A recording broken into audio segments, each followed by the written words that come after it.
Hello, and welcome to the ECMS Mobile app walkthrough training video. Today we'll be walking through everything related to the ECMS Mobile app.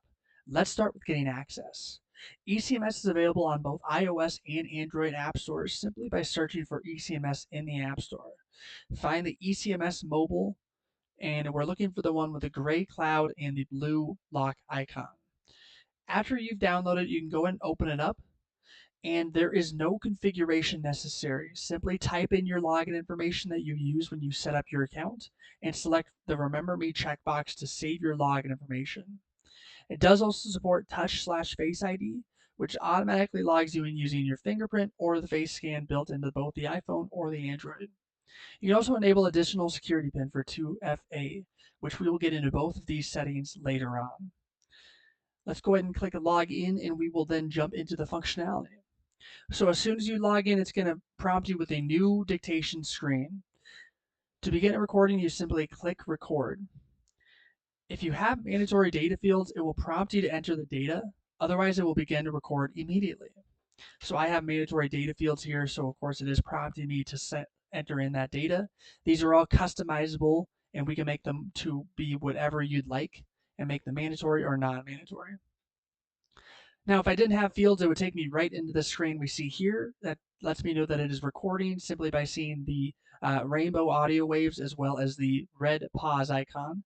And of course, the counter is counting up. Now, we do have the ability here to come back and edit the data we entered simply by clicking on the paper icon, paper and pencil at the bottom right of the record icon. Additionally, you can, of course, click this big blue cursor here to rewind within the dictation. Similarly, you can click the rewind icon or the fast forward icon. If we want to play back, we can simply click the play icon at the bottom. By seeing the rainbow audio waves.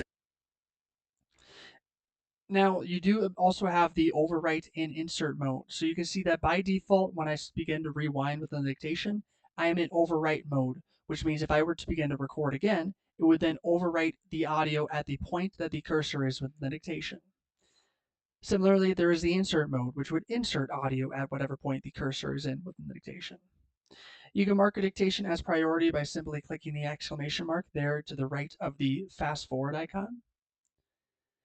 And then, of course, if you wanted to, you can also delete this dictation that you've recorded so far. Now, let's take a look at some of the data we can add to this dictation. There is the image. If you click on it, it'll give you a couple options. You can actually take a photo while you're in the app, or you can choose to import photos from your library. Same with the video. There's also the ability to do the same with documents of importing them from your phone. And then there's the notes, where you can actually add any notes you want to, which can then be searched for within the mobile app or on the web interface. All of those options can be disabled or enabled by an administrator. Say if you didn't want anybody to be able to, you wanted somebody to be able to take photos, but not necessarily import them from their library. That is also a feature that an admin can enable or disable. Now, once we exit the dictation or the container here, you'll notice that it takes you back to the drafts folder. This is going to show you all of the dictations that you've done, and if you were to click on one of these drafts, you'll notice that it'll actually show you the recording itself, as well if you had any attachments, this is where they display. So I'm going to go ahead and take a photo.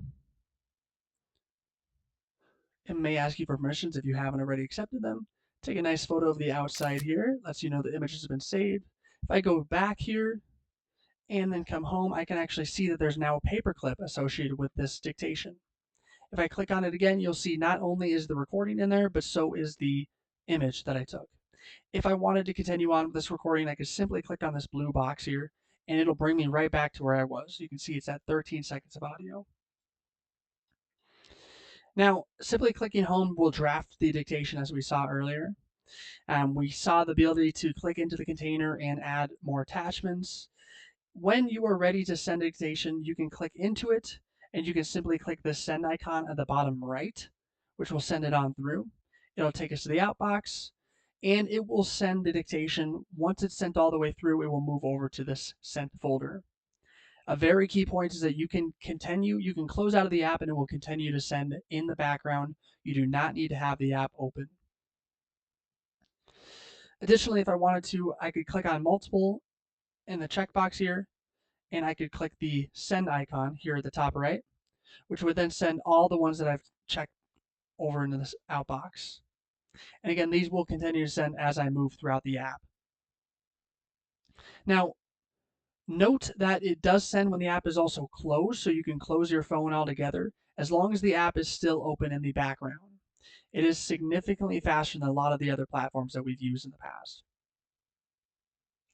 Some extra important settings that I want to mention here. So if you click on the three bars at the very top right, you can go to settings, and this is going to give you a general overview of your workflow. You can enable Do Not Disturb, which will actually enable the Do Not Disturb function on your phone. And just in case you get a call, it won't interrupt any of your dictations. Record in covert mode allows you to record when the phone is locked.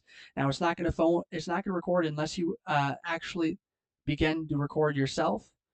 So it will not record without your permission, of course. This is where you go to enable the security pin we talked about earlier, as well as the Touch or Face ID. If you wanted to only send your dictations via Wi-Fi, this is where you go to do so.